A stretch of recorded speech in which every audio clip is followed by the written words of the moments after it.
சத்தியமா சொல்ற பார்ட் 2ல அப்படியே மைக் தூக்கி வச்சிருவேன். பார்ட் 2ல மைக் தூக்கி வச்சிருவேன். செம வெறியாவது பார்ட் 2க்குள்ள நல்லா பார்ட் 2ன்னு பண்ணு பாத்தனா டேய் கொத்தல அசிவாகும். அசிவமா வாயில நான் இன்னைக்கு பாக்குறேன், நாளைக்கு பாக்குறேன், அப்புறமா பாக்குறேன், லீவ் எடுத்துட்டு பாக்குறேன், கண்டினியூஸ் 1 வீக் பார்க்க போறேன். அவனுங்க வளரல அப்படிதான் சொல்லணும்.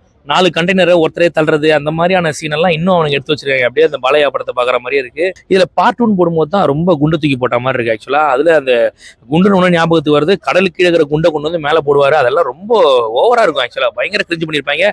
மியூசிக் అయితే హైలైట్ అసలు ఎన్టీఆర్ యాక్టింగ్ కూడా super. Block buster waiting for Devara part 2. Devara காட்டு முக்கப்படம். உண்மையிலே சொல்றேன், சொல்லிக்கிற அளவுக்குலாம் ஒண்ணுமே இல்லை. ரொம்ப ரொம்ப ரொம்ப ஒரு முக்கப்படம். இன்னும் அவனுங்க வளரல அப்படிதான் சொல்லணும். 4 கண்டெய்னரை ஒருத்தரே தள்ளுறது அந்த மாதிரியான சீன் எல்லாம் இன்னும் அவனுக்கு எடுத்து வச்சிருக்காங்க. அப்படியே அந்த பாலையா படத்தை பாக்குற மாதிரியே இருக்கு. எப்படி சொல்றது, ஏதாவது ஒரு சீனாவது நல்லா இருக்கும் படத்துல அப்படின்னு பார்த்தாக்கா எதுவுமே ரசிக்கும் வகையில் இல்லை. என்ன நான் படத்தை ஆல்ரெடி நான் ஒரு 6 மணி நேரம் படம் பார்த்த ஒரு ஃபீல் வந்துருச்சு எனக்கு.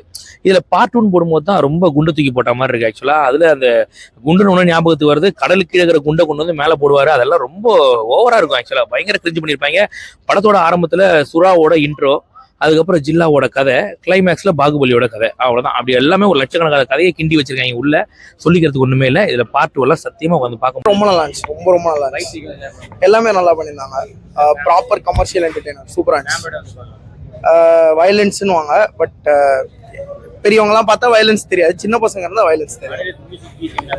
As usual killed it. சூப்பரா பண்ணியிருந்தாரு. அதான் இப்போ சும்மா கேமியோ அப்படின்னு யாரையும் இன்வால்வ் பண்ணல. இன்வால்வ் பண்ணவங்க எல்லாருமே பக்கா ரோல் கொடுத்து ரொம்ப நல்லா பண்ணியிருந்தாங்க. விஎஃப்எக்ஸ் ஒர்க் அவுட் ஆயிடுச்சு. சூப்பராகவே ஒர்க் அவுட் ஆயிருக்கு. அந்த ஷார்க் எல்லாமே வந்து ரொம்ப ரியலிஸ்டிக்காகவே இருந்துச்சு. ரொம்பவே பயங்கரமா பண்ணியிருந்தாரு. நான் எதிர்பார்க்கவே இல்லை. நான் ஜான்வியும் சூப்பராக பண்ணியிருந்தாங்க. அவங்களுக்கு பெரிய ரோல் இல்லை, கொடுத்த ரோல் கரெக்டாக சூப்பராக ஆக்ட் ஆகிடும். பார்ட் 2க்கு லீட் எதுவும் கொடுக்கல ப்ரோ. பட் படம் முடியும் போது தேவரா 2ன்னு போட்டு முடிச்சிருக்காங்க.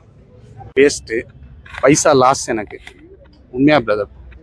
ரொம்ப லேகா இருக்கு. இன்னும் படம் வந்து இப்போ ஒரு ஜூனியர் என்டிஆர் பேட்டி கொடுத்தாரு. லாஸ்ட் 40 நிமிஷம் பார்த்தீங்கன்னா தட்டி ஆட்டே பறகுங்க அப்படின்னாரு. ஆனால் ஒரு ஆணியம் இல்லை படத்தில். வேஸ்ட் படம், டோட்டலாக amount waste.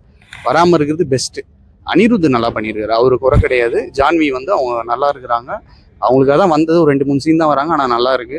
Junior NTR acting பண்ணியிருக்காரு. ஆனால் எந்த பக்கம் பார்த்தாலும் ஒரே மாதிரி தான் ஆக்டிங் இருக்குது. அவர் வேற கொஞ்சம் ஒரு வேரியேஷன் காமிக்கல அவரு. ஸோ அதுவே நமக்கு கொஞ்சம் போராக தான் இருக்கும், லேகாக தான் இருக்கும்.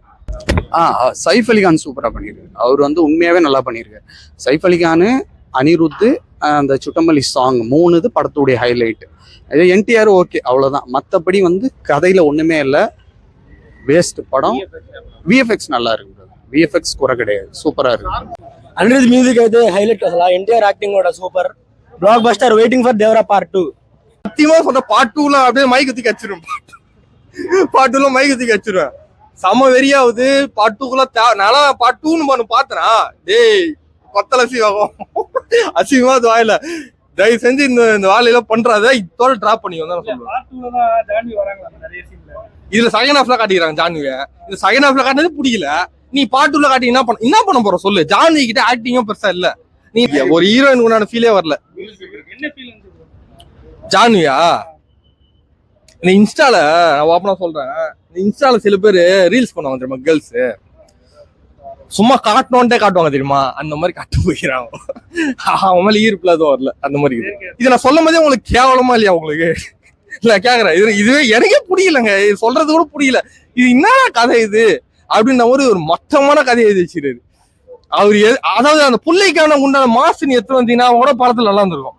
புள்ளைய வந்து ஒரு மொத்தமா அது ஒரு சண்டை போட தெரியாத ஒரு ஆளா காட்டி, ஒரு ஒரு அப்ராணியா காட்டி, அவரு வந்து தேவராவே குத்திட்டாரு, அவங்க அப்பாவே குத்திட்டாரு. அவருக்கு பதிலா அந்த இடத்துல வந்து வராதான் full and full drama play பண்ணுகிறாரு நினைக்கும் போது இது எப்படா ஒட்டுது உங்களுக்கு அப்படின்னு கேட்கற மாதிரி இருக்குது எனக்கு. தமிழ்நாடு, கர்நாடகா, எவ்ரிவேர், ஆந்திரா, எவ்ரிவேர் இந்த மூவி வந்து பிளாக் பஸ்டர். கண்டிப்பா பாருங்க, ஃபேமிலியோட போங்க. அனிருத் மியூசிக்னா அந்த பேக்ரவுண்ட்னா வேற லெவல் ப்ரோ. சீரியஸ்லி ஒரு மியூசிக் கேட்கும் போது கல்லன் தண்ணி வந்துச்சு. பாட்டுக்கு கொஞ்சம் நல்லா லீட் கொடுத்துருக்காங்க. இருக்கும், இன்னும் இருக்கு, சம்பவம் இருக்கு செகண்ட் பார்ட்ல. கண்டிப்பா அட்ராக்ட் பண்ணதுன்னா என்டிஆர் தான். ஏன்னா நான் NTR fan. From my childhood I'm NTR fan. Entire my family NTR fans. So அவரோட படம்காக நம்ம வெயிட் பண்ணிட்டே இருக்கோம். நான் இன்னைக்கு பார்க்குறேன், நாளைக்கு பார்க்குறேன், அப்புறமா பார்க்குறேன், லீவ் எடுத்துட்டு பார்க்குறேன், கண்டினியூஸ் 1 வீக் பார்க்க போகிறேன்.